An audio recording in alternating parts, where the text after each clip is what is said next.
ওরা মনে করেছিল মামলা দিলে মনে হয় এ বসে যাবে। আরে ভাই, আমি তো আয়না ঘরে থাকা মানুষ, জেল ও তো আমার কাছে শ্বশুর বাড়ি মনে হয়। আয়না ঘরে থেকে আমি ফাঁসির কন্ডেম সেলের ভেতরে ছিলাম 3 বছর, খেয়ে না খেয়ে আমি ঝুলেছিলাম প্রায় 11 ঘন্টা, মাথা নিচের দিকে পা উপরের দিকে দিয়ে। আর আপনি আমার এখন ভয় দেখাচ্ছেন মামলা ও ছাতা তো আমি গুলিয়ে খেয়ে ফেলবো। এত বেশি শত্রুতা বাংলাদেশে কোনো এমপির বিরুদ্ধে কেউ করে নাই। আমার একেবারে সেই 11 সাল থেকে শুরু করে কাটছাট ভিডিওগুলো এনে 64 জেলায় ওরা 64টা মামলা পর্যন্ত দিয়েছিল কে দিয়ে? আমি একটা উদাহরণ দিতে গিয়ে 8 জনের নাম বলেছিলাম, তার ভেতরে আরাফাত রহমান, ওনার নামটাও ছিল। ওনার নামের ওই শেষে যে দুটো শব্দ আছে, ওই শব্দটাকে আমি বলেছিলাম এটা যদি কয়কার না দিয়ে কেউ কয়হস্যু দেয় তাহলে পাল্টিয়ে যায় নামটা। তো এরকম আরো 8টা নাম বলেছিলাম, সেগুলো বলে নাই। এই 15 সেকেন্ডের ভিডিও ছেড়ে 64 জেলায় 64টা মামলা দিয়েছে। এই জন্য আমাদের বুক বড় করা লাগবে ভাই। মাওলানা আব্দুল হাই সাইফুল্লাহ ভাই আমার বড় ভাই, আমি চাই আমাদের বুক যেন এরকম বড় হয় নবীদের মতো। প্রতিটি নবীর বুক ছিল বড়, তার মানে বুকের ভেতরে সাহস ছিল, আর পেট ছিল একেবারে ছোট। আজ বাংলার আলেম ওলামাগুলো যদি আমরা বুক বড় করতে পারতাম, বুকের সাহস নিতে পারতাম, আমার মনে হয় রাম বাম আর জেনারেল মানুষগুলো আলেমদের কদর আরো বেশি করত। এ দোষ শুধু আমাদের নিজেদেরই। আমি বুক বড় বলতে কিন্তু শুধুমাত্র একেবারে ডোনাল্ড ট্রাম্পের মতো এভাবে বুক বড় বোঝায়নি। এর ভেতরে সাহস লাগবে, ঈমান লাগবে। হযরত লোকমান বলেন, আমি নবীদের কাছে 4000 নবীর কাছে এইটা পেয়েছিলাম, 4 নম্বরে পেয়েছি। প্রত্যেকটা নবীর কাছ থেকে যে কথা বলতে হলে হিসাব করে বলা লাগবে। কত মানুষ আজকে কথা বলছে দেখেন, হিসাব নেই। কত মন্ত্রী আজ কথা বলছে, তেল দিতে পারে না, একটু সরি বলবে না, আচ্ছা হেঁটে চলাফেরা করতে পারেন না, শরীর ভালো থাকবে।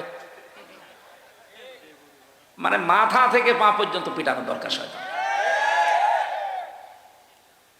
তেল দিতে পারেন না, সরি বলবেন না, বলছে হাঁটাহাঁটি করলে শরীর ভালো থাকে।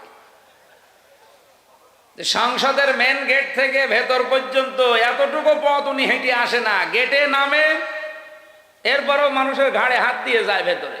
আর সে যদি এই কথা বলে, কথা হিসাব নিকাশ করে বলা দরকার না? গতকালকে একজন এক কথা বলে, অলরেডি সারা দেশে এখন 92% মুসলমানের কলিজায় অন্তত রক্তক্ষরণ হচ্ছে, যদিও মুসলমান দাবি করে থাকে। উনি বলেছে ধর্মভিত্তিক রাজনীতি, ধর্ম কায়েম করার জন্য এই দেশে মুক্তিযুদ্ধ হয়নি। হয়েছে কিসের জন্য?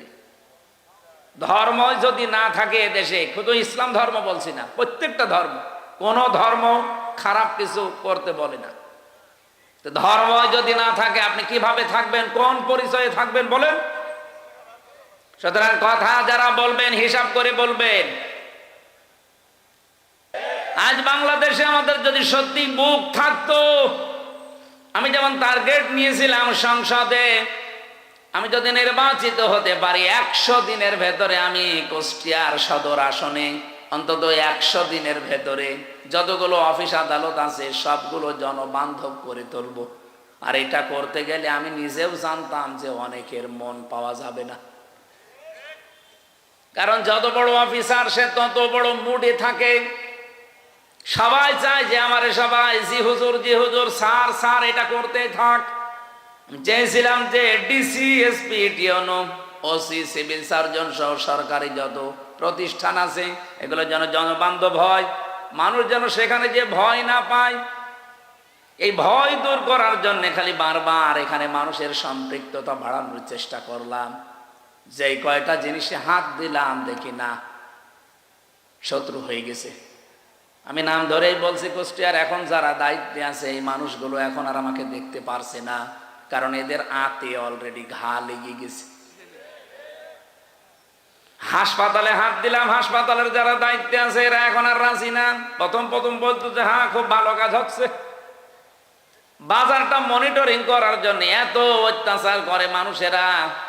ম্যাজিস্ট্রেট নিয়ে একদিন গিয়ে দেখলাম 670 টাকা দিয়ে 570 টাকা দিয়ে মুরগি, দেশি মুরগি কিনেছে আর বিক্রি করছে 650 টাকা।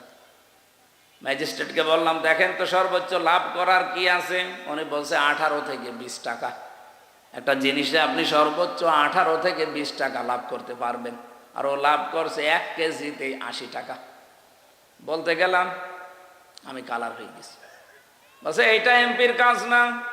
মাদকের ওখানে গিয়ে 27 জনের লিস্ট করলাম পুরা কুষ্টিয়ার ওই পাড়াতে, যে এদের দ্বারা সমাজ পরিবার ধ্বংস হয়ে যাচ্ছে। ও আল্লাহ, পরে দেখি যাদের কাছে নালিশ দিয়েছি সেই তাদের কাছে টাকা খায়। ওরা রাতের বেলা এসে আমারে বলছে হুজুর আপনি আমাদের নাম পাঠিয়েছেন থানায়, ও থানার বাবুরে ডাকেন। ওদের রাতের বেলা সিভিল পোশাকে এসে মাল নিয়ে যায়। আমি নালিশ দেবো কার কাছে? এখন তাদের কাছেও খারাপ যে হ্যাঁ এইটাও এমপির কাজ না। হাসপাতালে কাজ নেই, বাজারে কাজ নেই, মাদকে আমার কাজ নেই, তা আমার কাজ কোথায়? খালি বসে বসে জিকির করব।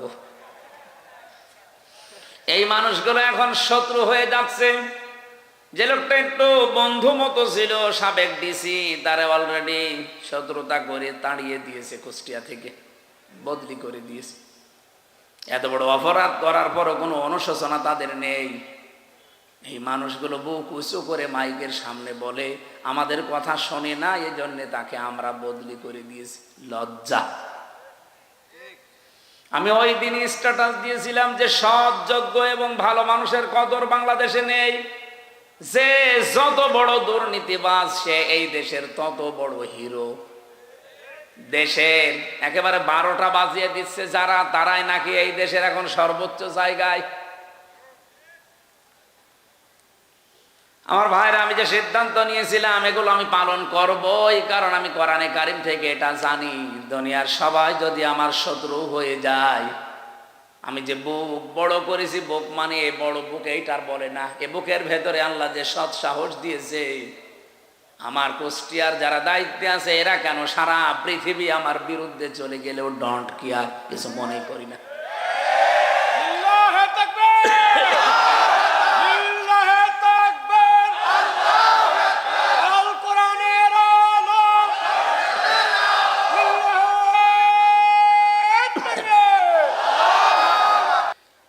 আল্লাহ রাব্বুল আলামিন বলেন আল্লাযীনা ইয়াস্তামিউনাল কাওলা ফায়াত্তাবিউনা আহসানা উলাইকাল্লাযীনা হাদাহুমুল্লাহ ওয়া উলাইকা হুমুল আলবাব। এই আয়াতটা পড়ার পরে আমি মাঝে মাঝে মিলাই দেশের মানুষের সাথে যে আল্লাহ বুদ্ধিমান বলেছেন কাকে আর আমরা বুদ্ধিমান বলি কাকে। আল্লাহ পাক বলেন যারা কোরআনে কারীম শুনছে এবং শুনবে, ইস্তামিউনা, এটা মজারে, কোরআনের এই কথাগুলো যারা পৃথিবীতে শুনছে ভবিষ্যতেও যারা শুনবে, ফায়াত্তাবিউনা আহসানা, অতঃপর এর ভেতরে যে উত্তম কথাগুলো আছে সেগুলো যারা অনুসরণের মাধ্যমে মেনে নেয়, শুধু শুনেই শেষ করে দেয় না, ইত্তেবা করে। এই শব্দটার ব্যাখ্যা করতে গিয়ে মুফাসসিরিনে কেরাম লিখেছেন এখানে তাবা আইন তাবউন দিয়ে শব্দটা গঠিত। যারা ব্যাখ্যাকার তারা বলেন একজন মানুষ সামনে হেঁটে যাচ্ছে, কোথায় পা ফেলে, কোথায় হাত নাড়ায়, কিভাবে মাথা নাড়ায়, মাজা দোলায়, ওইটা দেখে দেখে ওই জায়গায় পা ফেলে হাত নাড়িয়ে মাথা নাড়িয়ে অনুসরণ করার নাম ইত্তেবা। রাসূলুল্লাহকে আল্লাহ শুধু ভালোবেসে শেষ করে দেবেন কথা কোরআনে দেয়নি, ওনাকেও অনুসরণ করা, ইত্তেবা করার কথা পুরা কোরআনে আল্লাহ ছড়িয়ে দিয়েছেন। قل إن كنتم تحبون الله فاتبعوني يحببكم الله فيغفر لكم ذنوبكم الله غفور رحيم এই কি আরম্ভ করেছেন? কথা বলা যাবে না। এই ছেলে বসো। ভিডিও করতে গিয়ে যদি মানুষের ডিস্টার্ব হয়, ভিডিও করার দরকার নেই। আবার দাঁড়িয়ে আছেন, বসেন। আবার কিসের ওপর, আপনি কিসের উপর বসেছেন? না নিচে নামে, আপনার কারণে পেছনে মানুষ ডিস্টার্ব হচ্ছে। ভাই এখানে কি কি দাঁড়িয়ে আছেন? এক জায়গায় বসেন। এখানে বসে থাকাও সওয়াব, বসে থাকা সওয়াব না? এটা যদি গানের অনুষ্ঠান হইতো, বসে থাকলেও গুনাহ। অন্তত যারা বসে আছেন, বসে থাকাটাও যেহেতু সওয়াব, এটা ডিস্টার্ব করে গনার ভাগিদার হবেন না ভাই। এটা তো প্রতিদিন হয় না, বছরে মনে হয় 1-2 বার, একবার তাও 1-2 দিন হয়। তো 1 বছর পরে আবার এই গ্রামে অনুষ্ঠান সাজাবে এলাকাবাসী, তা আপনি হেলায় খেলায় নষ্ট করছেন কোন কারণে? আজকে কত বড় গুরুত্বপূর্ণ বিষয়গুলো আমাদের তেলাওয়াতকৃত আয়াত থেকে বের হবে ইনশাআল্লাহ। আল্লাহ তাওফিক দান করেন। একটু খেয়াল করে শুনবেন, অবশ্যই বরকত পাওয়া যাবে। আমার ভাইরা, রব্বুল আলামিন কোরআনে কারিমের এই আয়াতটা আমি যতবার পড়েছি ততবার নতুন নতুন বিষয় আমার মাথার ভেতরে আল্লাহ দিয়েছেন। গতানুগতিক ভাবে বহু কথাই আয়াতের আমরা শুনেছি সারা জীবন। হে নবী, আপনি বলুন, যদি আল্লাহকে কেউ ভালোবাসতে চায় সে যেন রাসূলুল্লাহকে ভালোবাসে। এই কথাটা এই জায়গায় নেই। তাহলে আল্লাহ হাব্বন দিতেন। আল্লাহ দিয়েছেন তাবউন, ওই যে শব্দটা সূরা জুমারের 18 নম্বর আয়াতে আছে, ওই শব্দ এখানে আছে। ওর যা মাদ্দা, এইটাও একই মাদ্দা। কেউ যদি বলে আল্লাহ তোমাকে ভালোবাসি, আল্লাহ বলেন এই কথার প্রমাণ দিতে হলে আমার রাসূলুল্লাহকে ভালোবাসা লাগবে। ঠিক আছে না? ঠিক নেই কি? ঠিক আন্দাজ। আমি এর আগে 1 মিনিট নষ্ট করলাম নাকি? আমি বললাম যে হাব্বন যদি বলতেন তাহলে ভালোবেসে শেষ করে দিলাম।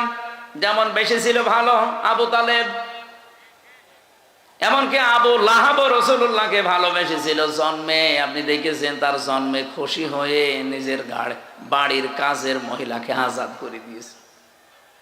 এরকম তো আপনারা করতে পারবেন না, আমরাও পারি না।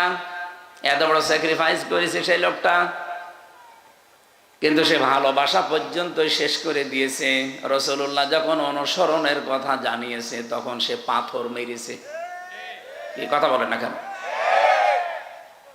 আমি এখান থেকে একটা শিক্ষা পেয়েছি, বিশ্ব নবীর দিকেও কিন্তু এই হাত দিয়ে এভাবে পাথর তুলে নিক্ষেপ করেছিল আর বলেছিল তাব্বা লাকা আলিহাদা জামাতানা, মুহাম্মদ তুমি ধ্বংস হয়ে যাও, আমাদেরকে এই কথা বলার জন্য একত্রিত করেছো। আমি যতগুলো তাফসিরে জীবনে মিলিয়েছি, আমার ছোট্ট ব্রেনের ভেতরে এটা অলরেডি ধরা দিয়েছে। বাংলাদেশ সম্পর্কে আমি এই কথাটা এভাবে বলতে চাই, আবু লাহাব শুধু একটা পাথর নিক্ষেপ করেছিল রাসূলুল্লাহর দিকে। কয় হাত দিয়ে? বলেন বলেন। ও কিন্তু 1 হাত দিয়ে পাথর নিক্ষেপ করেছে, 2 হাত ব্যবহার করে নাই। কিন্তু আল্লাহ কোরআনে কারিমে জবাব দেওয়ার সময় 1 হাতের কথা দেয়নি, দিয়েছেন তাব্বাত ইয়াদা আবি লাহাবি ওয়া তাব। আল্লাহ ইয়াদা নিয়েছিল শব্দটা, নুনটা পড়ে গেছে। ইয়াদুন না দিয়ে আল্লাহ ইয়াদা টান দিলেন কেন? আমার প্রশ্ন, দুনিয়াতে যে যতটুকু অপরাধ করে তার অতটুকু শাস্তি দিলেই এটা ন্যায় বিচার হয়ে যায়। আল্লাহ তাআলা এখানে 1 হাত ব্যবহার না করে 2 হাতের কথা জানিয়েছেন। এতটুকু আল্লাহ শেষ করে দেননি, অতাব্বা দিয়েছেন। ওর 2 হাত তো ধ্বংস হবে, এমনকি ওর নিজেও ধ্বংস হয়ে যাক। আল্লাহ বরদোয়া দিতে দিতে এমন পর্যায়ে গেছে, মা আগনা আনহু মালুহু ওয়া মা কাসাব। ও জীবনে যা অর্জন করেছিল ওর কোনো সম্পদ কাজে আসে নাই, এমনকি ওর লাশটা শেষ পর্যন্ত পচে নষ্ট হয়ে গেছে, মাটিও কেউ দিতে পারে না। শেষে ঠেলা দিয়ে গর্তের ভেতরে ফেলে পাথর দিয়ে চাপা দিয়েছে তার আত্মীয় স্বজনেরা। আপনি ভাবেন তো কোন পর্যায়ে তাকে পৌঁছিয়েছে। রাসূলুল্লাহর সাথে বিয়াদবি করে আর কি, সায়াসলা নারন যাতা লাহাব, এখানে আল্লাহ সিন দিয়ে আরম্ভ করলেন। আমার মনে হয় আসলা নারন যাতা লাহাব দিলেও আমরা আলেমরা অর্থ করতে পারতাম, পারতেন না? সিন দিয়েছেন কেন? সিন, সাফা, কদ, লাম এরকম 13টা শব্দ আছে আরবি গ্রামারে। কোন সেন্টেন্সের আগে যদি একটা ব্যবহার হয়, বিশেষ করে সিন আর সাফা, তাহলে বাংলা অর্থ দাঁড়ায় অতি তাড়াতাড়ি, অতি শীঘ্রই। আল্লাহ তাআলা সেই 1500 বছর আগে ওর নামে বলতে বলতে এই পর্যায়ে এসেছেন যে অতি শীঘ্রই ওকে জাহান্নামের লেলিহান আগুনে প্রবেশ করাবো। অতটুকু আল্লাহ বলেন না যে না, ওমরাত, ওর স্ত্রী পর্যন্ত ওর সাথে থাকবে। এখান থেকে আমি সেই কয়টা শিক্ষা বের করতে পেরেছি, তার 1 নম্বরে এই লোকটা 1 হাত ব্যবহার করে হাত ধ্বংস হয়ে গেল। তার কয়টা? ওনা এইটা দিয়ে মেরেছে, এইটা তো কিছু করে নাই, কিন্তু এই হাত নড়াচড়া করেছিল। আমি যদি এইটা এখন এখান থেকে অন্তত 20 হাত দূরে নিক্ষেপ করি, এভাবে হাত তো ব্যবহার করছি একটা, আর এইটা নড়াচড়া করবে। কি কথা বলছে না কেন? আল্লাহ যে নড়াচড়া করেছিল এই জন্য এই হাতও রাখে নাই, এটাও ধ্বংস করে দিয়েছে। আজ বাংলাদেশ সহ বিশ্বে ইসলাম পন্থীদের ডাইরেক্ট ইনডাইরেক্ট ধ্বংস করার জন্য, ইসলামকে নিঃশেষ করার জন্য যারা কাজ করছেন, ডান হাতের মতো বাম হাত দিয়ে অনেকে পেছন দরজা দিয়ে নাড়াচাড়া দিচ্ছে। বুঝে ঠিক বললেন নাকি আন্দাজে? ইন্না বাতশা রাব্বিকা লাশাদীদ। এমনিতে আল্লাহ কিছু বলে না, কিন্তু যদি ধরে ওরে আর ছাড়ে না। এই কথাগুলো আরবিতে না বললেও বাংলায় সংসদে বলবো যে যারা আজকে ডাইরেক্ট ইনডাইরেক্ট ডান হাতের ভূমিকা পালন করছেন ইসলামের বিরুদ্ধে, আর অনেকে আছে বোবা শয়তান, নীরবে শুধু নাড়াচাড়া দিচ্ছে। গজব আসলে কিন্তু আপনিও বাঁচবেন না। বলেন তো, যে 2 জন চাচার নাম বললাম, আবু লাহাব, আবু তালেব। আবু তালেব এত ভালোবেসেছে রাসূলুল্লাহকে, তার পুরা জীবন আমি পড়ে দেখেছি। এই লোকটা নিজের সন্তান হযরতে আলীকে বিছানায় রাখতো না।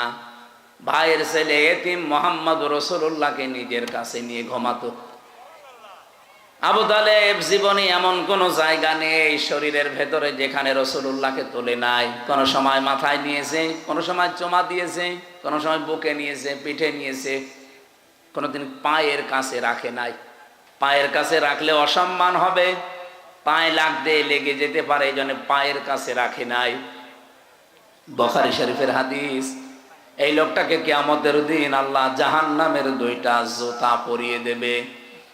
এ কারণে তার মাথার মগজ পর্যন্ত টকবক করে ফুটতে থাকবে, কিন্তু পুরা শরীরের কোনো জায়গায় জাহান্নামের আগুন লাগবে না। একটাই কারণ, পুরা শরীরে রাসূলুল্লাহর শরীর টাচ পেয়েছে, কিন্তু পায়ের সাথে কোনোদিন রাসূলুল্লাহর শরীর লাগে নাই। রব্বুল আলামিন এই জন্য পাটা জাহান্নামের ফিতা লাগিয়ে দেবে, পুরা শরীরটা কিছুই হবে না। এর ভালোবাসা কোন পর্যায়ে ছিল আপনি বলেন? এত ভালোবাসা, এত মহাব্বত দেখিয়েছে রাসূলুল্লাহকে, কিন্তু নবীজি যেদিন ইন্তেকালের সময় বললেন, ইয়া আম্মি আবি তালিব, লা ইলাহা ইল্লাল্লাহ হাজ্জুল লাকা ইনদাল্লাহি ইয়াউমাল কিয়ামাহ, রাহুল বুখারী। চাচা, জোরে বলা লাগবে না, শুধু আমার কানের কাছে মুখটা নিয়ে আস্তে করে বলেন, লা ইলাহা ইল্লাল্লাহ মুহাম্মাদুর রাসূলুল্লাহ বলা লাগবে না আপনার। আপনি শুধু আল্লাহর একাত্মবাদের স্বীকৃতিটা দেন, রিসালাতের ঘোষণা, এটা আমি জানি যে আমি রাসূল, আমি এটা নিয়ে নিলাম। আপনি শুধু আল্লাহটা দিয়ে যান। আমি কথা দিলাম কিয়ামতের দিন ঝগড়া করে হলেও আপনাকে আমি আল্লাহর জান্নাতে পৌঁছিয়ে দেব। লোকটা পড়ে নাই, ডাক দিয়ে বলেছে, ভাতিজা তোমাকে ভালোবাসি, কিন্তু তোমার এই কালেমাটা পড়তে পারলাম না, তুমি আমারে মাফ করে দিও। বলেন তো, মাফ করার মালিক কে? রাসূলুল্লাহ। আরো জোরে বলেন। মাফ করার একচ্ছত্র মালিকানা যে আল্লাহর, কোথায় আছে বলেন তো? বলেন, কোরআনে আছে কোন জায়গায়? বলে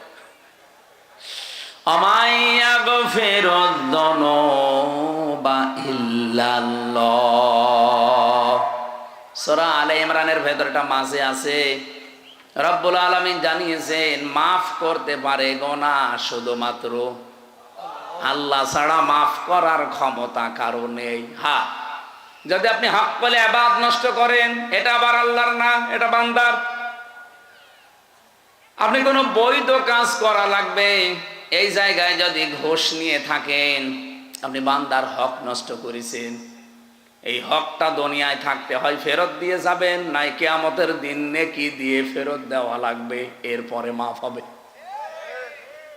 আল্লাহর সাথে যে অধিকারগুলো, এগুলো আল্লাহ মাফ না করলে পৃথিবীর কারো বাবারও ক্ষমতা নেই মাফ করার। এই জন্য জাম্বন দেয়নি জনব বহু বছর, কোন গোনা কেউ মাফ করতে পারে না ইল্লাল্লাহ, আল্লাহ ছাড়া। এই লোকটা যখন ডাক দিয়েছে ভাতিজা মাফ করে দিও নবীজিকে, সঙ্গে সঙ্গে কোরআনে কারিমের আয়াত নাজিল করে আল্লাহ সতর্ক বাণী দিয়েছেন, ইন্নাকা লা তাহদি মান আহবাবতা ওয়ালাকিন্নাল্লাহা ইয়াহদি মান ইয়াশা ওয়া হুয়া আ'লামু বিল মুহতাদিন। সূরা কসসের ভেতরে আছে 56 নম্বর আয়াতে, নিশ্চয় হে নবী আপনি যাকে চান তাকে হেদায়েত দিতে পারেন না, আমি আল্লাহ যাকে ইচ্ছা করি তাকে হেদায়েত দান করি। আর হেদায়েত কে পাবে এটা আপনার চাইতে আমি আল্লাহ ভালো জানি, এই জন্য আ'লামু দেওয়া আছে। এরপরেও নবীজির মন মানছিল না, কারণ এত কষ্ট পৃথিবীতে রাসূলুল্লাহর পেছনে কেউ করে নাই। সেই জন্ম থেকে শুরু করে একেবারে প্রাপ্তবয়স্ক পর্যন্ত রাসূলুল্লাহ তার পেছনে এত, এই লোকটা রাসূলুল্লাহর পেছনে এত সময় দিয়েছে, শ্রম দিয়েছে, বাড়িতে রেখে খাবার খাওয়িয়েছে, লালন পালন করা যারে বলে। বিশ্বনবী মুহাম্মদ রাসূলুল্লাহর মন মানে না, এজন্য তিনি আবু তালেবের কবরের পাশে গিয়ে দোয়া করেছিলেন, মাপ চেয়েছিলেন আল্লাহর কাছে, রব্বুল আলামিন তুমি আমার চাচা আবু তালিবকে মাফ করে দাও। সঙ্গে সঙ্গে জিবরাইল এসে বললেন, হে নবী হাত নামান। কার জন্য হাত তুলেছেন? মা কানা লিন-নাবিয়্যি ওয়াল্লাযীনা আমানু আন ইস্তাগফিরু লিল মুশরিকিন ইলা আখির আয়াত। সূরা তাওবার 113 নম্বর আয়াতের প্রথম অংশে আছে, কোন নবীর জন্য, কোন ইমানদারের জন্য জায়েজ না, শোভনীয় না, উচিত না যে কোনো মুশরিক মারা গেলে তার জন্য ক্ষমা চাবে। ওয়ালাউ কানু উলি কুরবা, যদি ওইটা নিজের নিকট আত্মীয় হয়। বাংলার মুসলমানেরা এটা রেকর্ড হচ্ছে, আপনি কার দোয়া আল্লাহ ফেরত দিচ্ছে টের পাচ্ছেন? জীবনে যেই নবী হাত তুলেছে আল্লাহ ফেরত দিয়েছে এমন রেকর্ড নেই, শুধু একটা জায়গায় বিশ্ব নবী হাত তুলেছে আল্লাহ ফেরত দিয়েছে, আমি তার পুরা জীবনী পেড়ে একটা জায়গায় পেয়েছি।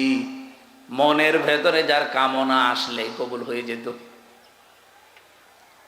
মনের ভেতরে কামনা আসলে যার কবুল হয়ে যেত, সেই নবী হাত তুলে বসে আছে, আল্লাহ হাত ফেরত দিচ্ছে যে চাচা মুশরিক এই কারণে। অথচ বাংলাদেশে আমরা দেখি অনেক মুশরিক একেবারে টাটকা মরে যায়, আর আমরা দোয়া করে জান্নাতে দিয়ে আসি, মনে হয় যে আমরা কন্ট্রাক্টারই নিয়েছি। জান্নাত তো আমাদের বাবার, নাকি আমাদের বাবার? এই ধোকার ভেতরে আছেন আপনারা, আর আমরাও ধোকা দিচ্ছি। নবীজির মতো মানুষ যদি দোয়া করে দোয়া আল্লাহ ফেরত দেয় যে কবুল হবে না, চাচা মুশরিক, আপনার আত্মীয়তাতে কি হয়েছে? কোন কোন চিন্তায় আছেন আপনি নিজেকে প্রশ্ন করেন। এত ভালোবাসা মহব্বত দেখিয়েও লোকটা মাপ পায়নি, শুধুমাত্র তার জীবনে অনুসরণ ছিল না রাসূলুল্লাহর। আল্লাহ পাক এজন্য সূরা আলে ইমরানের 31 নম্বর আয়াতে জানিয়েছেন, যদি আল্লাহকে ভালোবাসি এ কথা প্রমাণ দিতে চাও আমার রাসূলুল্লাহকে অনুসরণ করার মাধ্যমে দাও। ইউহিব্বুকুমুল্লাহ, এক নম্বরে আমি আল্লাহ নিজেই তোমাদেরকে তাহলে ভালোবাসা আরম্ভ করছি এবং করব, করেছি না। ইউহিব্বু এটাও মজারে, কেউ যদি রাসূলুল্লাহকে অনুসরণ আরম্ভ করে আমার আল্লাহ তাকে ভালোবাসা শুরু করবে। এদিকে তাকান ভালো করে, শব্দটা বোঝেন। কোরআনের কোন শব্দ যদি কেউ বোঝার জন্য চেষ্টা করেন 500 রাকাত নফল নামাজের সওয়াব হবে। এই যে ভাই, এই কে, এটা কে? ঠিক আছে,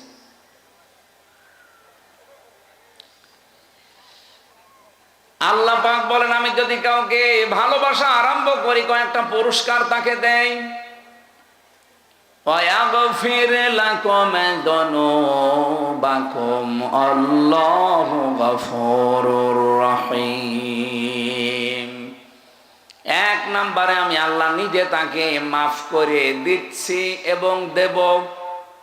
গোনা কয়টা মাফ করব? আল্লাহ জামবন দিতে পারতেন, জামবানে দিতে পারতেন, দিয়েছেন জুনুব। একটা গোনাও তার বাকি থাকবে না। আর যখন থেকে রাসূলুল্লাহর অনুসরণ আরম্ভ করবে ওই দিন থেকে ওর জীবনের সব অপরাধ আমি আল্লাহ মাফ করে দেব। না মাফ করে দিয়েছি, দেব। নওগাঁ বগুড়াবাসী এবার বলেন তো, কেউ যদি রাসূলুল্লাহকে অনুসরণ আরম্ভ না করে আল্লাহ তাকে মাফ করবে, ভালোবাসা আরম্ভ করবে? বলেন বলেন।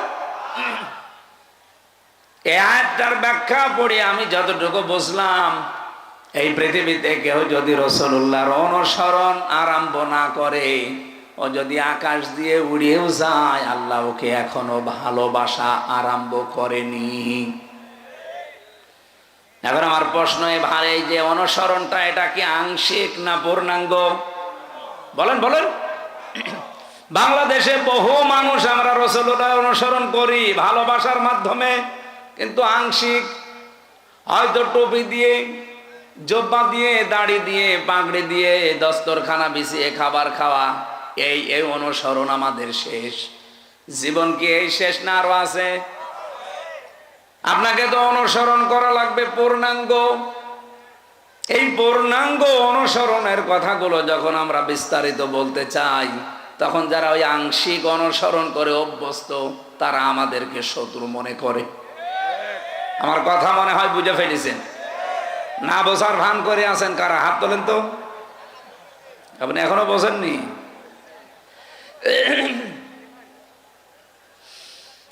বগুড়াবাসী, এখান থেকে আজকে সিদ্ধান্ত নিয়ে যাবেন, জীবন আর কয়দিন আছি আমি রাসূলুল্লাহর অনুসরণ আর আংশিক করতে চাই না। যত ঝড় ঝাপটা আসুক না কেন অনুসরণ আমি করতে চাই পূর্ণাঙ্গ। কথা বলেন না কেন? আর রাসূলুল্লাহকে অনুসরণ করতে হলে কোরআনে কারীমকে ইত্তেবা অনুসরণ, যেটা ফায়াত্তাবিউনা আহসানা, এর ভেতরে যে উত্তম কথাগুলো আছে সেগুলো অনুসরণের মাধ্যমে প্রমাণ দেওয়া লাগবে। আল্লাহ পাক এই কথা বলে শেষ করেননি, আয়াতটা শেষ করলেন উলাইকাল্লাযীনা হাদাহুমুল্লাহ। এই মানুষগুলোকে আমি আল্লাহ হেদায়েত দিচ্ছি এবং দেব। এখানে ফাইল বা কর্তা সরাসরি আল্লাহ নিজে। রব্বুল আলামিন বলেন আমি নিজে তাদেরকে হেদায়েত দেব। তাহলে আল্লাহর হেদায়েত পাওয়ার একটা শর্ত এখানে পেলাম। কোরআনে এখান থেকে আজকে যা শুনবেন এইটা আজকে থেকে জীবনে অনুসরণ করার সিদ্ধান্ত নিয়ে বাড়ি যাওয়া লাগবে ইনশাআল্লাহ। উলাইকা হুম উলুল আলবাব। তাহলে আল্লাহর দৃষ্টিতে আপনি বুদ্ধিমান, জ্ঞান সম্পন্ন, বুদ্ধিমান বলে বিবেচিত হবেন। আল্লাহ আমাকে সহ প্রত্যেককে আজকের তেলাওয়াতকৃত আয়াত থেকে মূল শিক্ষাগুলো নিয়ে বাড়ি যাওয়ার তৌফিক দেন, বলেন আমিন। দরুদ আর সালাম আমাদের নবী মুহাম্মদ রাসূলুল্লাহ সাল্লাল্লাহু আলাইহি ওয়াসাল্লামের প্রতি। আমি তেলাওয়াত করেছি আপনাদের অনেকের পরিচিত সূরা লোকমানের 12 নম্বর আয়াত। 34টা আয়াত আছে, 4টা রুকু আছে, মক্কায় নাজিল হয়েছে। একটা মাত্র আয়াতের উপরে আমাদের আজকের কথা হবে ইনশাআল্লাহ। এই পৃথিবীতে যত জ্ঞানী বান্দাদের নাম আমরা শুনেছি, তাদের ভেতরে অন্যতম একজন মানুষ লোকমান। আমি তার জীবনী পড়তে গিয়ে পেয়েছিলাম, ইবনে কাসির বর্ণনা দিচ্ছে এই পৃথিবীতে 3 জন কালো মানুষের নাম পাওয়া যায়। একজন হযরতে ওমরের খাদেম ছিলেন, মাহজা। 2 নম্বরে হযরতে বেলাল রাদিয়াল্লাহু তাআলা আনহু। 3 নম্বরে লোকমান আলাইহিস সালাম। চেহারা এত কালো, আমরা তো বুঝবো কালো বললে কি কাক অথবা হাড়ির তলা অথবা এই যে মাইক্রো, এ তো কি কালো। এর চাইতে হযরতে লোকমান আলাইহিস সালাম আরো কালো ছিলেন। তার ঠোঁট গুলো ছিল ঝুলে যাওয়া, মাথার চুলগুলো ছিল উস্কো খুস্কো, চেহারা ছিল একেবারে বেটে, মানে একেবারে শর্ট। বলেন তো চেহারার যে বর্ণনা এতক্ষণ বললাম, ওনাকে যদি এখন সামনে আনি বারবার দেখতে মনে চাবে। অথচ এই মানুষটার মর্যাদা আল্লাহর কাছে এত বেশি, রব্বুল আলামিন কোরআনে কারীমের 34টা আয়াত সম্বলিত একটা সূরা তার নামে নাজিল করে তাকে চিরন্তন করে দিয়েছেন। তাকে চিরন্তন করেছিলেন কোন কোন কারণে? যে সমস্ত কারণগুলো আছে কোরআনের 34টা আয়াতের ভেতরে, অন্যতম হচ্ছে তিনি তার সন্তানকে, সবাইকে না, তিনি তার সন্তানকে ওসিয়ত করেছিলেন আল্লাহ রব্বুল আলামিনের সম্পর্কে। ওসিয়ত আর নসিহত কিন্তু এক না। ওসিয়ত শব্দটার বাংলা অর্থ হয় জোরালো ভাবে তাকিদ দিয়ে বলাকে। হযরতে লোকমান আল্লাহ পাক বর্ণনা দিয়েছেন, ওয়াইদে ক্বালা লোকমানু লিবনিহি ওয়া হুয়া ইয়াইযুহু ইয়া বুনাইয়া লা তুশরিক বিল্লাহ ইন্নাশ শিরকা লা যুলমুন আযীম। স্মরণ করো ওই সময়ের কথা যখন হযরতে লোকমান তার সন্তানকে ডাক দিয়ে বলেছিলেন, হে আমার কলিজার টুকরা সন্তান, লা তুশরিক বিল্লাহ, আল্লাহর সাথে শিরিক করা যাবে না। ইন্না শিরকা লা যুলমুন আযীম, অবশ্যই শিরক একটা বড় জুলুম। এটা বড় গুনাহ না, এই জায়গায় বড় জুলুমের কথা বলা হয়। পৃথিবীতে যত জুলুম হতে পারে সব চাইতে বড় জুলুম আল্লাহর দৃষ্টিতে শিরিক করা। এই জন্য পৃথিবীর সব গুনাহ মাফের গ্যারান্টি পাওয়া যায়, কিন্তু শিরিক করলে আল্লাহ ঘোষণায় দিয়েছেন যে মাফ হবে না। এই পৃথিবীতে যত নবীর জীবনী আমি পড়েছি, সব নবীদের কম বেশি হয়তো নসিহত ওসিয়ত আল্লাহ করেছিলেন, ওহী পাঠিয়েছিলেন। কিন্তু পৃথিবীর 2,24,000 বলেন আর 1,24,000 বলেন, যত নবী আল্লাহ পাঠিয়েছে প্রতিটি নবীকে একটা ওহী সবাইকে জানিয়েছে, সেটা শিরিক করা যাবে না। ওয়ালাকাদ উহিয়া ইলাইকা ওয়া ইলাল্লাযীনা মিন ক্বাবলিকা লাইন আশরাকতা বিল্লাহ ইলা আখির আয়াত। লাইন আশরাকতা লা ইয়াহবাতান্না আমালুকা ওয়া লা তাকুনান্না মিনাল খাসিরিন। অবশ্যই হে নবী, আপনাকে আর আপনার পূর্বে যত নবী রাসূল পাঠিয়েছি প্রত্যেককে আমি ওহী করেছিলাম যে শিরিক করা যাবে না। আপনিও যদি শিরিক করেন, লাইন আশরাকতা লা ইয়াহবাতান্না আমালুকা, লামে তাকিদ নুনে সাকিলা, আপনার যত আমল আখলাক আছে, যত কাজ কারবার সব আমি আল্লাহ নষ্ট করে দেব। এখানে ফাইল সরাসরি আল্লাহ নিজে। ওয়ালা তাকুনান্না মিনাল খাসিরিন, আবার আল্লাহ গ্যারান্টি দিয়ে বলেছেন তুমি ক্ষতিগ্রস্ত হয়ে যাবে। বলেন নাউজুবিল্লাহ। নবীকে যদি আল্লাহ এত বড় হুঁশিয়ারি দিতে পারে, আমরা তো তার উম্মত। এই জন্য ভাইরা, আর জীবনে যাই করেন, কোন শিরিক যেন জীবনে না ঢোকে। শিরিকের এক কথাই ব্যাখ্যা হচ্ছে এই, আল্লাহ যেটা পারে ওটা অন্য কেউ পারে, এই কথা বিশ্বাস করার নাম শিরিক। এ বিশ্বাস বাংলাদেশের মানুষের নেই। আরো জোরে বলেন। কত মানুষ হেলায় খেলায় হোক, জেনে হোক না জেনে হোক, বলে ফেলছে যে ক্ষমতায় দেওয়ার মালিক ও জনগণ, নামানোর মালিক ও জনগণ। এটা যে প্রকাশ্য শিরিক, আপনারা কি বিশ্বাস করেন? শিরিক যে লোকটা করে সে লোকটা মুশরিক। সে লোকটা কি? আরো জোরে বলেন। ইন্নাহু মাইয়ুশরিক বিল্লাহ ফাকাদ হারামাল্লাহু আলাইহিল জান্নাহ। কোন মানুষ যদি শিরিক করে আমার আল্লাহ তাকে মাফ করবে না, গ্যারান্টি দিয়ে দিয়েছেন, ঘোষণা। তার 1 নাম্বার শাস্তি জাহান্নাম, তার জন্য ওয়াজিব, আর জান্নাত হারাম। ওয়া লিজ জালিমিনা মিন আনসার, এমনকি তাকে সাহায্যকারীও কাউকে পাওয়া যাবে না। বগুড়াবাসী আমি খুব চিন্তায় থাকি এই শব্দগুলো নিয়ে। বহু মানুষের জীবনে নামাজ, রোজা, হজ, যাকাত, পর্দা এগুলো আমরা পাচ্ছি, কিন্তু শিরিক রন্ধ্রে রন্ধ্রে ঢুকে আমাদের সব আমলগুলো অলরেডি নষ্ট করে ফেলছে। আহ্বান জানাচ্ছি, যাই করেন হিসাব নিকাশ করে, শিরিক যেন জীবনে না ঢোকে আমাদের। হযরত লোকমান তার সন্তানকে টাকা পয়সার সাথে আমার পরে ক্ষমতায় যাওয়া লাগবে কি করে, এইটা তিনি পরিচয় করাননি। হযরত লোকমান তার সন্তানকে পরিচয় করিয়েছিলেন কার সাথে? আরো জোরে বলেন। রব্বুল আলামিন এই উপদেশ বাণীতে, এই ওসিয়তে এত খুশি হয়েছেন, এই ওয়াজটা শোনার পর রব্বুল আলামিন এবার শুধুমাত্র হযরতে লোকমানের ছেলেকে না, কিয়ামত পর্যন্ত যত সন্তান দুনিয়ায় আসবে সব সন্তানের জন্য আল্লাহ নিজে এবার ওসিয়ত করলেন, ওয়াসাইনাল ইনসানা বিওয়ালিদাইহি হামালাতুহু উম্মুহু ওয়াহনান আলা ওয়াহান। তাম পৃথিবীর সব মানুষকে, এ মানুষ বলতে শুধু মুসলমান না, হে লোকমান তুমি তো সন্তানকে টাকা পয়সা কিভাবে কামাই করা লাগবে, কিভাবে ক্ষমতা দখল করা লাগবে, প্রভাব প্রতিপত্তি এলাকায় অর্জন করা লাগবে, এ পরিচয় করাওনি। তুমি পরিচয় করালে আল্লাহর সাথে, আমি আল্লাহ এখন দায়িত্ব নিয়ে তোমার সাথে তোমার সন্তানের পরিচয় করিয়ে দিলাম।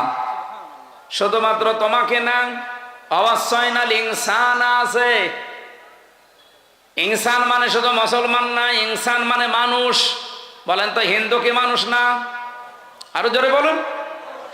এলাকায় যদি কোনো অন্য ধর্মের ভাইরা বোনেরা থাকেন, কোরআনে কারীম আপনাকে ইঙ্গিত দিয়েছে যে পৃথিবীর সব মানুষের প্রতি আল্লাহর ওসিয়তে, ওসিয়ত মানে কিন্তু জোরালো ভাবে বলা, গুরুত্ব দিয়ে জোর দিয়ে বলা।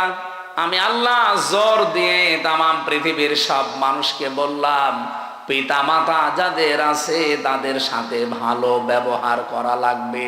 এ ঘোষণা কার? আরো জোরে বলেন। কোরআনে কারিমে যেখানে মা বাবার কথা আমি পেয়েছি, সেই জায়গায় দেখেছি কোন জায়গায় 3টা, কোন জায়গায় 5টা, কোন জায়গায় 7টা, খালি ব্যাখ্যা দিয়েছেন আল্লাহ। অন্যান্য কত মানুষের নাম তো কোরআনে আছে, কই এত ব্যাখ্যা তো আল্লাহ দেননি। এত বেশি ব্যাখ্যা আমার বাবার নামে আল্লাহ নিজে দিয়েছেন। রব্বুল আলামিন ব্যাখ্যা দিতে দিতে এমন সুন্দর সুন্দর শব্দগুলো চয়ন করলেন কোরআনে। আখফিদ লাহুমা জানাহাদ দুল্লি মিনার রাহমা অকুর রব্বির হামহুমা কামা রব্বায়ানি সাগীরা। বলেন আল্লাহু আকবার। আল্লাহ বলেন আখফিজ। আখফিজ শব্দের শাব্দিক অর্থ হচ্ছে ডাউন করা, এরপরে ফল করে দেওয়া। শুধু ডাউন করার নাম আখফিজ না, ডাউন করার পরে ফল করে দাও। জানাহাদ দুল্লি, জানাহুন মানে ডানা, জিল্লুন মানে নম্রতা বা ছায়া, 2টা অর্থই হয়। তোমার যে ছায়া আছে ডানার, এটা শুধুমাত্র ডাউন করবা না, ফল করে দিবা। আমি আয়াতটা পড়ার পর একবার চিন্তা করেছিলাম, আল্লাহ পাক কেন ডানার কথা দিলেন? কোন মানুষের তো দুনিয়ায় ডানা হয় না, ডানা হয় পাখির। কার? আমাদেরকে ডানা আছে না, আমাদের আছে হাত। আল্লাহ তাহলে এদন দিতে পারতেন, ইয়াদুন না দিয়ে, অবদা না দিয়ে আল্লাহ জানাহন দিয়েছেন। এটা ধার করে নিয়ে এসেছেন পাখির কাছ থেকে। পাখির কাছ থেকে ডানা ধার করে আল্লাহ আমাদেরকে লাগিয়ে উদাহরণ দিলেন কেন? ডানা তো পৃথিবীতে আরো অন্যান্য জিনিসের আছে, হেলিকপ্টারের ডানা আছে, এরোপ্লেনের ডানা আছে, না নেই? সেই ডানা আল্লাহ তো নেননি, নিয়েছেন পাখির কাছ থেকে। আপনি হেলিকপ্টার এরোপ্লেনের যে ডানা, এটা শুধুমাত্র ডাউন হয়, ফল হয় না। ফল হলে উড়বে না। এমনকি এর ভেতরে মোলায়েম কিছু নেই, সব শক্ত মজবুত। আর পাখির যে ডানা, এর ভেতরে পর আছে, পালক, এত সফট, এত কোমল, এত নরম। এই একটার সাথে একটা যখন লেগে যায়, পাখি যখন তার বাচ্চাদেরকে এই ডানার নিচে একটার সাথে আর একটা পর লাগিয়ে দেয়, তখন বাচ্চাগুলো এই ডানার নিচে একটা কিচির মিচির আওয়াজ দেয়। এটাকে বাংলায় বলা হয় অনির্বচন সুখ। তার মানে বাচ্চাগুলো মাকে বসাতে চায়, মা তুমি যেভাবে আমাদেরকে আগলিয়ে রেখেছো, তোমার ডানাগুলো শুধুমাত্র ডাউন করনি, ডাউন করার পরে ফল করে দিয়েছো। এই জন্য আমরা এমন নিরাপদে আছি যে আমাদেরকে আর অন্তত কোনো শত্রু দেখতে পাচ্ছে না, আমাদের ক্ষতি হওয়ার আর কোনো সম্ভাবনা নেই। আল্লাহ পাক বলেন, পৃথিবীর সন্তানেরা, মার বাবা তোমার জীবদ্দশায় যেন এইটা মনে করে যে আমার সাইফুল্লাহ থাকতে আমার আর কোনো চিন্তা নেই। আমার মনে হয় এরকম কথা মনে করার মতো সন্তান বা বাবা মা অনেক কম। অধিকাংশ পরিবারের সন্তান থাকা এটা আরো ঝামেলা। গতকালকে একটা ভিডিও দেখছিলাম, একটা সন্তানকে তার মা বাবা সম্পদ দিয়ে যায়নি, এই জন্য বাবার কবর ভেঙে দিচ্ছে। এটা দেখেন, গাইবান্ধা। এক সাহাবী এসে বলেছিল, হে রাসূল, আমার বাবা আমাকে কিছু দেয়নি, আমি কি করব? বিশ্ব নবী বলেন, কিছু যদি না দেয়, ছোটবেলায় যা দিয়েছে কিয়ামত পর্যন্ত হায়াত পেয়েও সেটা শোধ দিতে পারবা না। বাবা যা বলে ওইটাই ফাইনাল, যদি আল্লাহ রসুলের বিরুদ্ধে না যায়। যেই ছেলেটা এই যে মা বাবার কবর ভেঙে দিচ্ছে, টাকা পয়সা হয়তো জমি জায়গা তাকে দেয়নি, বুঝে করুক না বুঝে করুক, আমি শুধু ওর একা দোষ দেইনি, এই দোষটা ওর বাবারও আছে। কারণ যেই শিক্ষাটা দিলে সন্তানে আচরণ করবে না, সেই শিক্ষা ওর বাবা ওকে দেয়নি।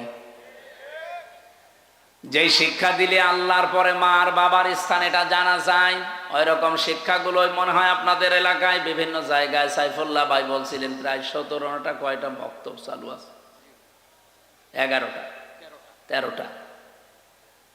এইরকম সন্তানগুলো যে সমস্ত এলাকায় আছে, তোমার মা বাবা যদি পৃথিবীর সব কিছু তোমাকে ছেড়ে দিতে বলে, নবীজি বলেন মার বাবার জন্য সব কিছু ছেড়ে দেওয়া তোমার জন্য ফরজ, যদি ওটা জায়েজ হয়।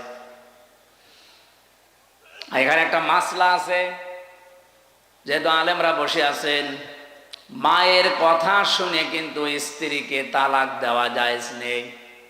এত সম্মান যে মায়ের, এত সম্মান যে বাবার, আপনি মায়ের কথা মতো স্ত্রীকে তালাক দিতে পারবেন না, কিন্তু বাবার কথা মতো পারা যাবে। কারণ বউ আর শাশুড়ির ভেতরে যে সম্পর্কটা মার মেয়ের মতো হওয়া দরকার, এটা 100টার 98টা পরিবারে আজ বাংলাদেশে নেই। এই কথা বলে না কেন? এ ওর দোষ ধরে, ও এর দোষ ধরে। অথচ ওইটা যদি ওনার নিজের মেয়ে হতো, কোনোদিন ওইভাবে ভুল ধরতো না। আর ওইটা যদি ওর নিজের মা হতো, কোনোদিন দোষ ধরতো না। আল্লাহ ভালো জানে যে দুইজনের ভেতরে মিল হয় না, হচ্ছে না। এই জন্য মায়ের কথা মতো হুট করে আপনি বউ তালাক দিতে পারবেন না। বাবার কথা মতো যদি ওটা জায়েজ পর্যায়ে যায়, তাহলে বউ বাদ দেওয়া জায়েজ আছে। আমার ভাইরা, আমি একটা বাস্তব কথা বলছি। আজ বাংলাদেশের আমার যতটুকু ধারণা আমি দেখি এবং শুনি, এদেশের আজ 100টা পরিবারের 90টা পরিবারে শান্তি নেই, শুধুমাত্র বউ আর শাশুড়ির এই ছোট মনের কারণে। আমরা আহ্বান জানাবো, মেয়েরা যারা এসেছেন, আপনাদের মনটা আপনারা উদার করবেন। কয়দিন থাকবেন এই দুনিয়াতে? এই ছোট্ট দুনিয়ার ফেরেবে পড়ে যদি বিশাল আখেরাত আপনি পরিবারেই নষ্ট করে ফেলেন, আপনার মতো কি বলবো আহাম্মক আর কেউ নেই। প্রত্যেককে আহ্বান জানাচ্ছি, নিজের মায়ের মতো মনে করে চলেন। নিজের মাও তো কত দোষ করে, ভুল করে, আপনি সবই সহ্য করে নেন, মাফ করে দেন। নিজের মেয়েও তো কত ভুল করে, না জানলে শিখিয়ে দেন। শাশুড়িগুলো যদি এই পর্যায়ে তৈরি হয়, আর পুত্রবধূগুলো যদি মেয়ের মতো তৈরি হয়, বাংলাদেশের পরিবারে স্বামীদের হাড়ের রোগ হবে না। বিয়ে করেনি তো হাসতেছে, বিয়ে করলে টের পেয়েছে। বিয়ে যারা করে না ওরা এই ঔষধ এখনো পায়নি। আমি তো যতটুকু দেখছি, হাজারো পরিবারে আজ আমরা পুরুষ মানুষ যারা হার্টের রোগী, এই বউ আর শাশুড়ির এই ছোট মনের কারণে। এই এলাকায় মনে হয় এরকম মহিলা নেই? সম্মানিত মা বোনেরা, শুধু নামাজ পড়া, রোজা রাখার, কালো বোরকা পরা ইবাদত না, শাশুড়ির সাথে মায়ের মতো আচরণ করাও ইবাদত।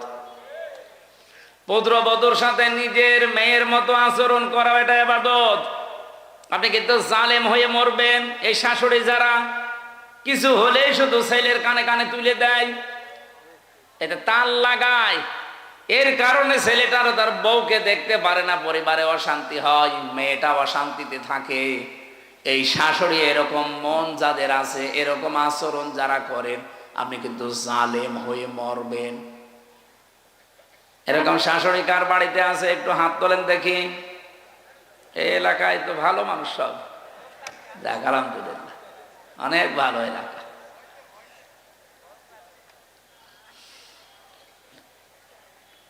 আমি কোরআনে কারিমের এই যে ব্যাখ্যামূলক আয়াতগুলো যখন পড়ি, আমার মনে হয় আল্লাহ তুমি কি বললে আর আমাদের পরিবারে কি চলছে। মায়ের কষ্টের কথাগুলো আল্লাহ আয়াতের পরবর্তীতে তুলে ধরেছেন। হামালাতুহুম উম্মুহু ওয়াহানান আলা ওয়াহনি ওয়া ফিসালুহু ফি আমাইনি আনিশকুর লি ওয়া লিওয়ালিদাইকা ইলাইয়াল মাসির। আল্লাহ বলেন, এত কষ্ট করে মা তোমাকে পেটে বহন করে। আমি এই হামালাতুহুম উম্মুহু ওয়াহানানের ব্যাখ্যা পড়েছি। একটা মা পৃথিবীর জমিনে একটা সন্তানকে ডেলিভারি দেওয়ার সময় 57 ইউনিট কষ্ট সহ্য করে। বিজ্ঞানী আয়াতের ব্যাখ্যা করতে গিয়ে জানিয়েছে, এই পৃথিবীর যত শক্তিশালী মানুষ হোক, এমনকি যদি ডোনাল্ড ট্রাম্প হয়, ও সর্বোচ্চ 47 না 45 ইউনিট কষ্ট সহ্য করতে পারবে। 45 ইউনিটের বেশি কষ্ট দিলে ডোনাল্ড ট্রাম্প মরে যাবে। কিন্তু একটা মা আপনাকে আমাকে পৃথিবীর এই মুখ দেখাতে গিয়ে ডেলিভারির সময় 57 ইউনিট কষ্ট সহ্য অলরেডি করেছে।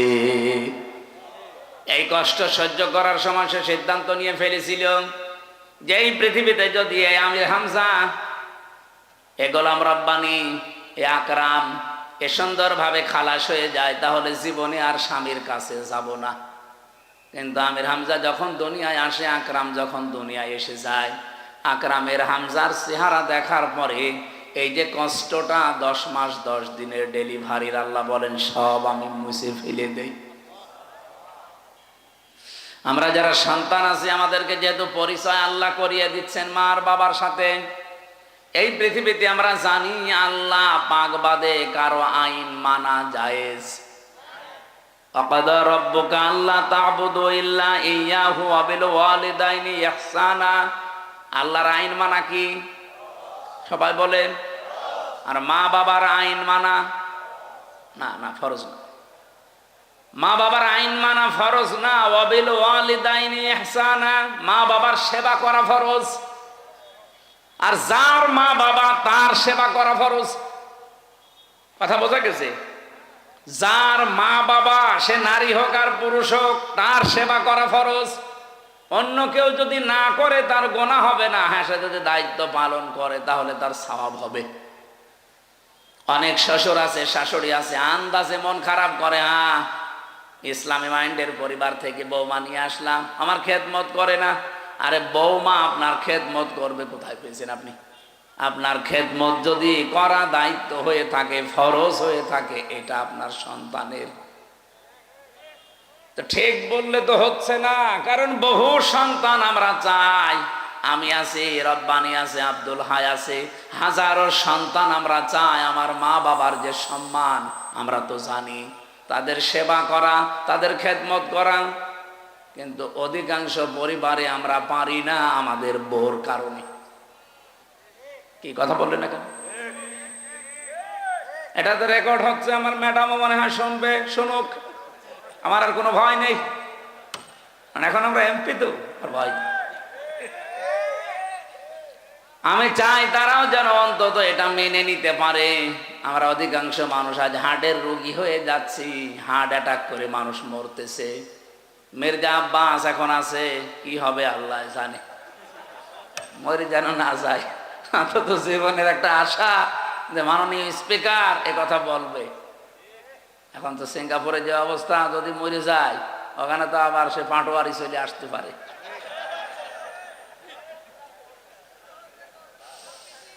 বগুড়াবাসী, এবার আমি যে কথা তুলতে চেয়েছিলাম, আমার 8টা পয়েন্টের উপর আজকে আলোচনা আমি নোট করেছি।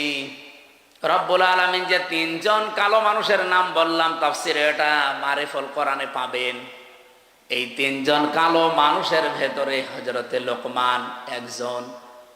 আল্লাহ পাক বলেন, আমি আল্লাহ তার মর্যাদা এত বেশি বাড়িয়েছি কেন জানো?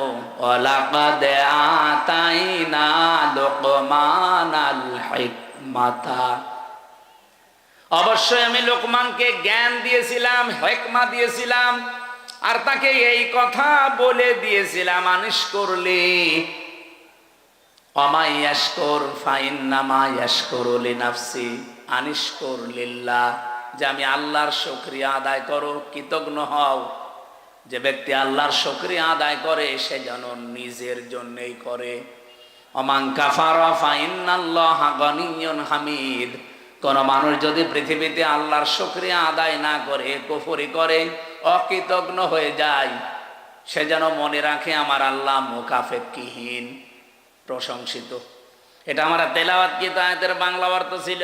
এবার আমি যে আয়াত থেকে যা পেয়েছি এগুলো ডেলিভারি দিতে চাই, নাকি চলে যাবেন? থাকবেন তো ইনশাআল্লাহ? হযরতে লোকমান বলেন, ইন্নী খাদামতু, অবশ্যই আমি খেদমত করেছি, আলাফ আরবাআতা আলাফিম মিনাল আম্বিয়া, এই পৃথিবীতে 4000 নবীর খেদমত আমি করেছি। কত? খুব ভালো করে শুনবেন, 4000 নবীর আমি খেদমত করেছি। হাসালতু মিনহুম, তাদের কাছে আমি হাসিল করেছি, পেয়েছি এই 4000 নবীর খেদমত করতে গিয়ে সামানিয়াতা আশিয়া, 8টা জিনিস আমি তাদের কাছে পেয়েছি। তাহলে আজকের যে ওয়াজটা, এটা 1টা 2টা 3টা নবীর না, 4000 নবীর খেদমত করে তাদের কাছে হাসিল করা জিনিস। হযরত লোকমান বলেন, আমি 4000 নবীর খেদমত করেছি, তাদের কাছে যা যা পেয়েছি তার মধ্যে 8টা জিনিস আমার কাছে অন্যতম। এই 8টা জিনিস আমি চাই পৃথিবী যতদিন থাকবে মানুষেরা এই 8টা জিনিস যেন অর্জন করে। বলেন সুবহানাল্লাহ। আমি আপনাদেরকে, আমি সহ প্রত্যেকে যেন অর্জন করতে পারি।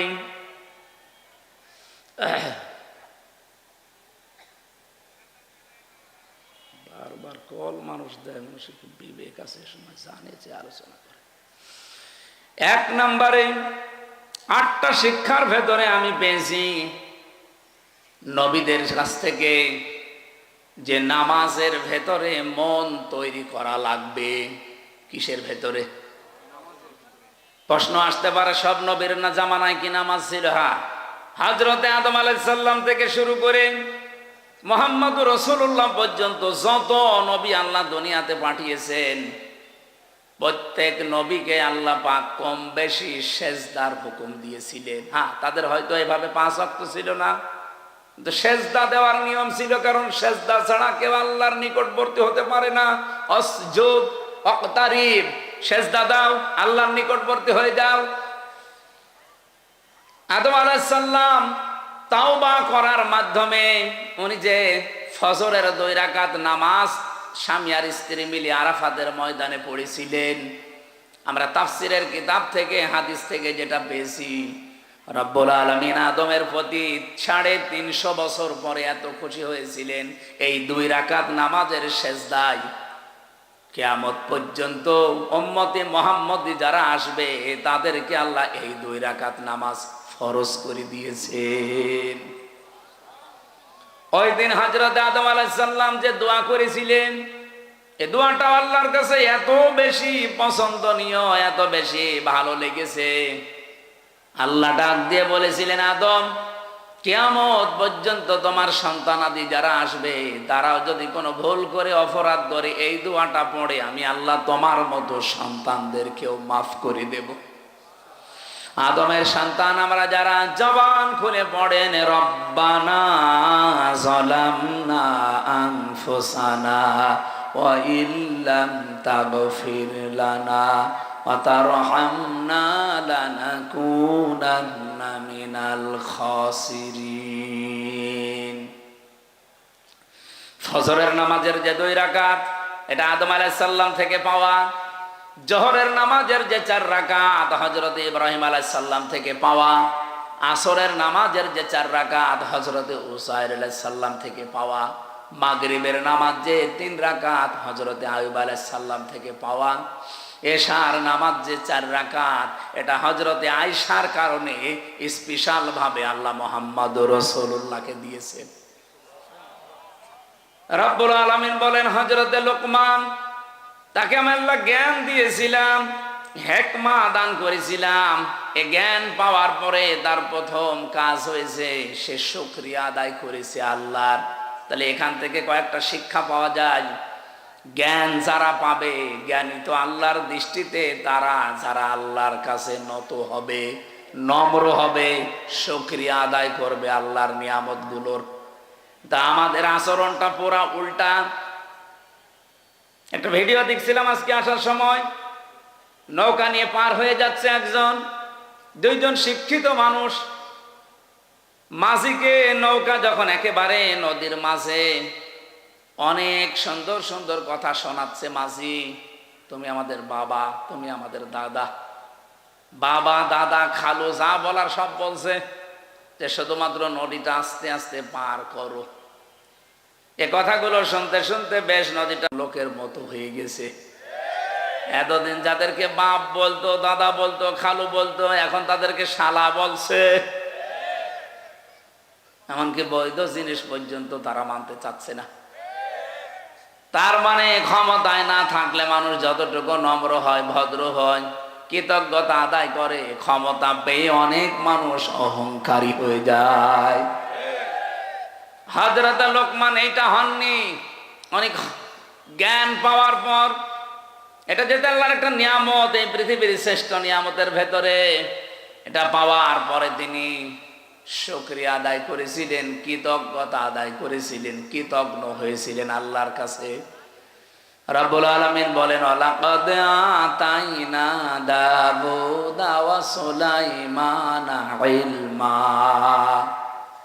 অবশ্যই আমি দাউদ আর সুলাইমানকে জ্ঞান দিয়েছিলাম। আকাল আলহামদুলিল্লাহিল্লাযী ফাদ্দালানা আলা কাসীরিম মিন ইবাদিহিল মুমিনিন। তারা 2 জনেই এই জ্ঞান পেয়ে কি করেছিল জানো?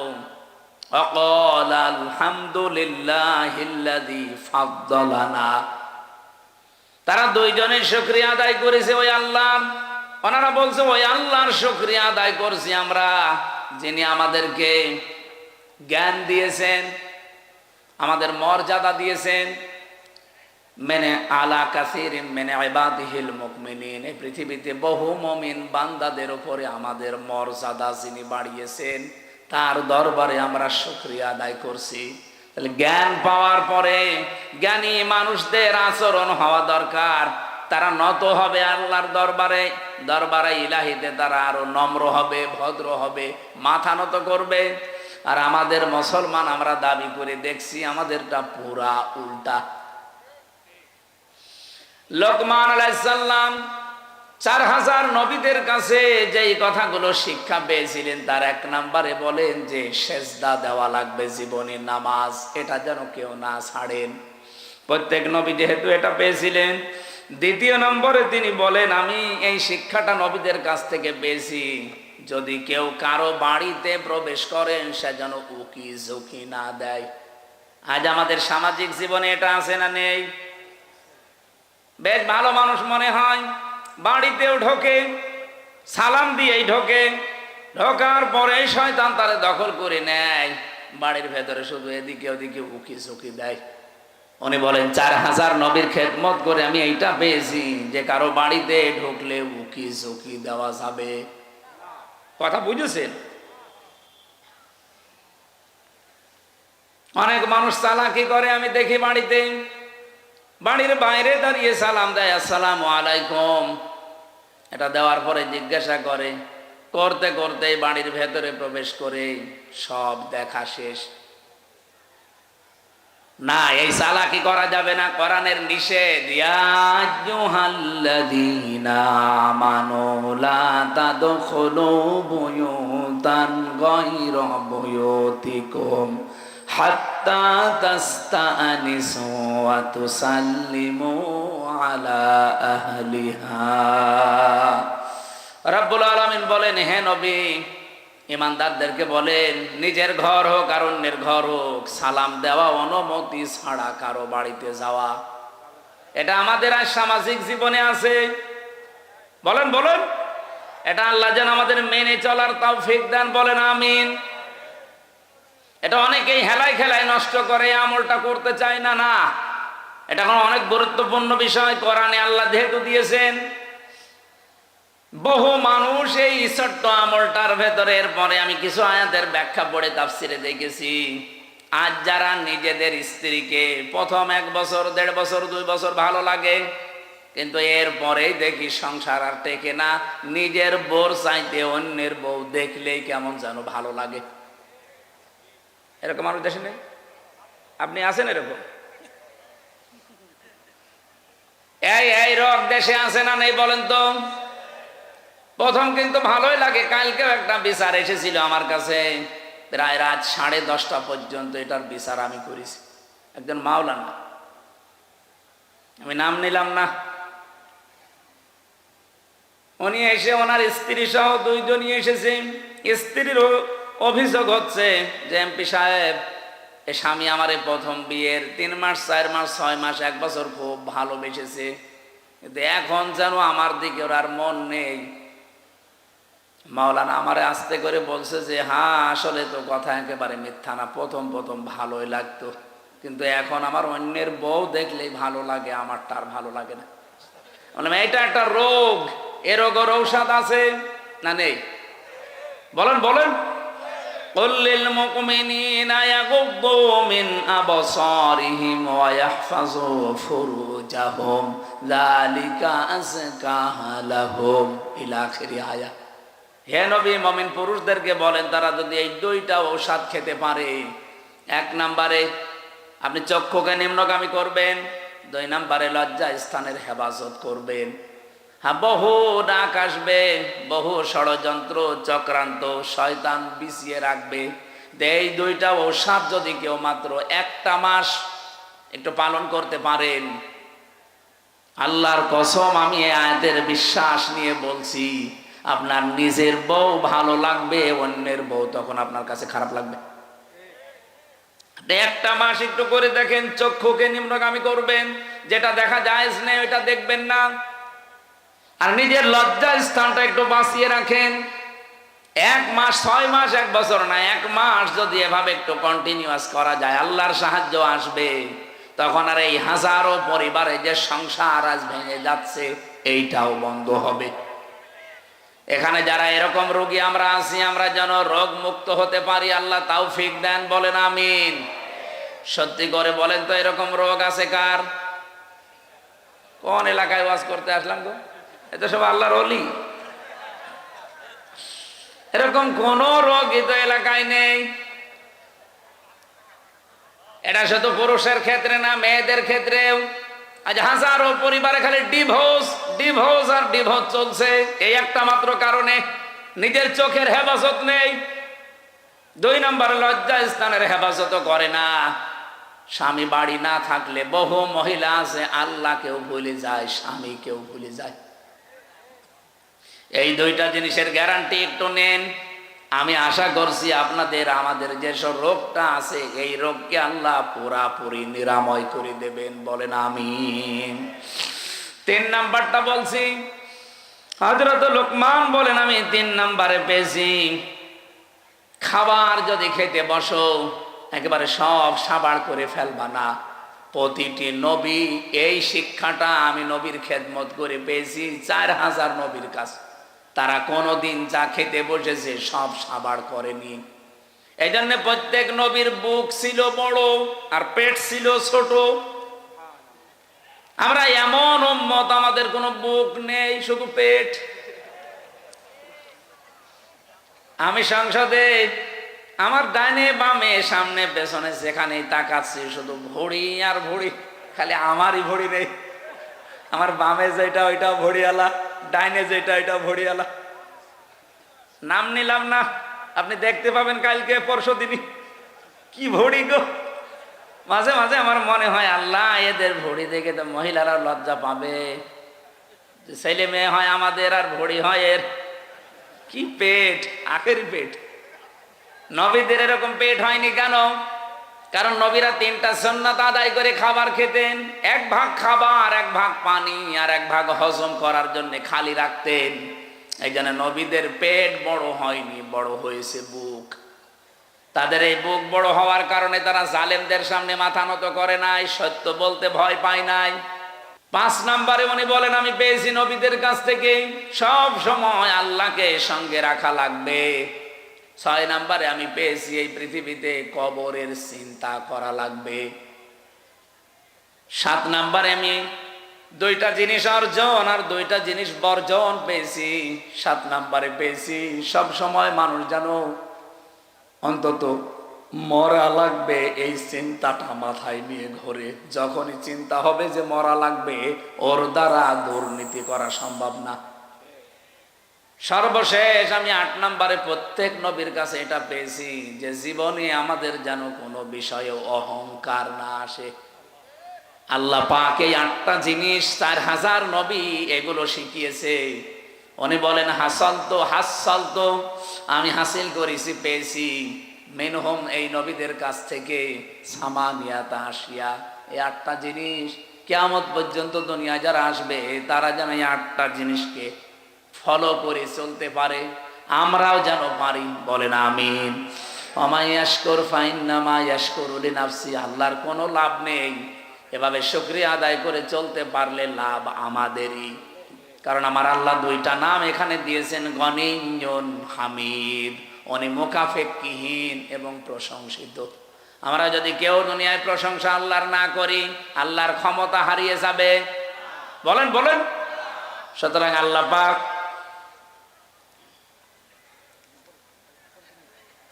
সম্মানিত উপস্থিতি, মাহফিলের আজীবন দাতা সদস্য করার জন্য ওনারা আপনাদের আহ্বান জানিয়েছেন। সর্বনিম্ন 1000 টাকা। এটা যেহেতু কিয়ামত পর্যন্ত অন্তত আশা করছে চলবে। ওনারা আর কয়দিন, ওনারা নাই, মুরব্বী নাই আর 20 বছর, সাইফুল্লাহ ভাই নাই আর 50 বছর, এরপরেও তো চলবে। এটা না চলবে না, কিয়ামত পর্যন্ত আশা করছে এটা চলবে। যারা আপনাদের পরবর্তী প্রজন্ম আসবে তারা যেন এই দাতা হয়ে থাকে।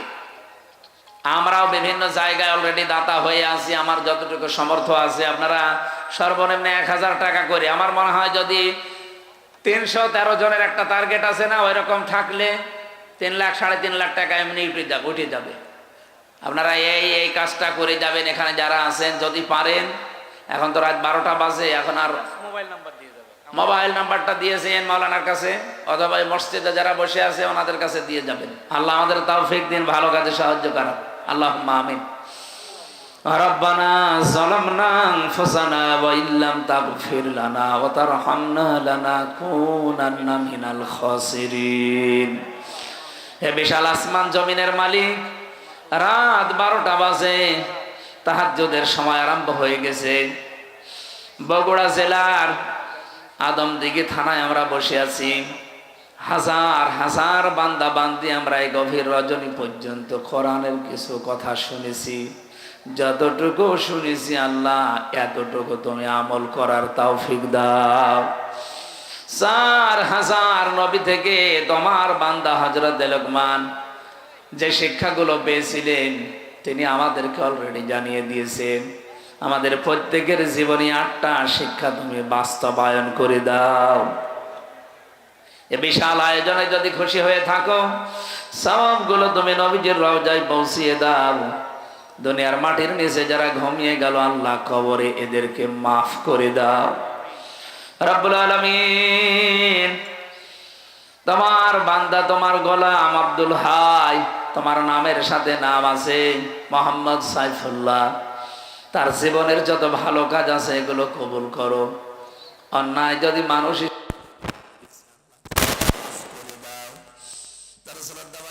আজকের মাহফিলের সভাপতি মুহাদ্দিস আনম আকরাম হুসাইন, আল্লাহ তার সম্মান মর্যাদা তার আকরাম আরো বাড়িয়ে দেন।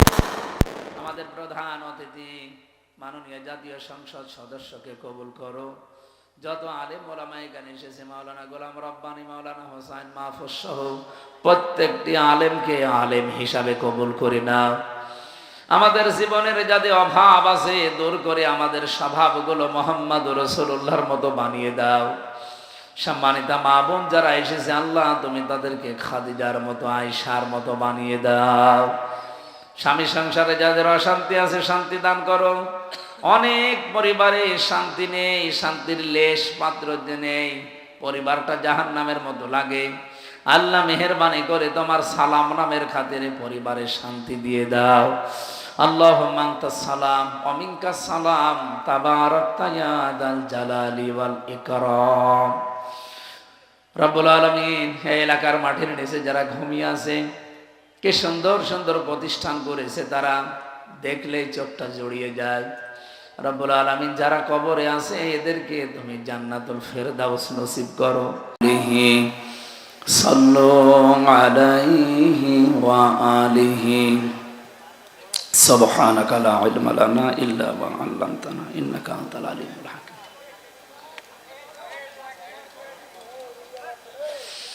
বগুড়া জেলা, এটা কি থানা?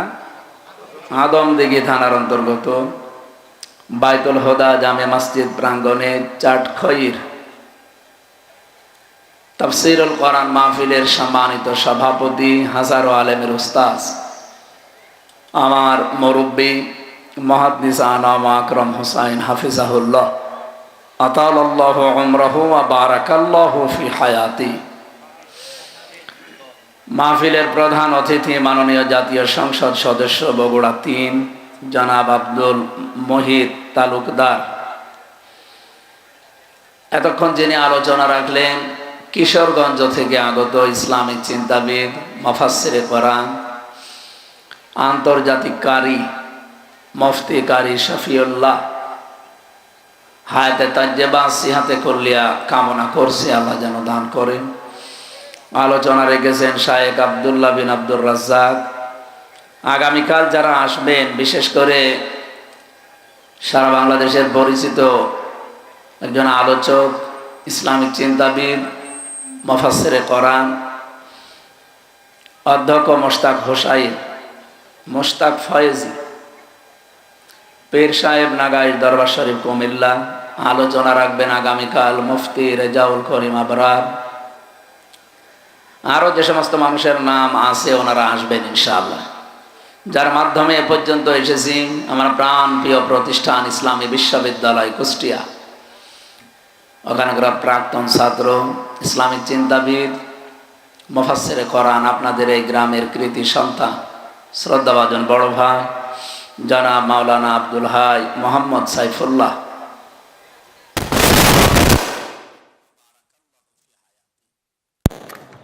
মঞ্চে বসা ওলামায়ে কেরাম, সামনে বসা মুসলমান ভাইরা, পর্দা মা এবং বোনেরা, প্রশাসনের ভাইরা, প্রাণপ্রিয় বগুড়াবাসী, রিভাব দেন।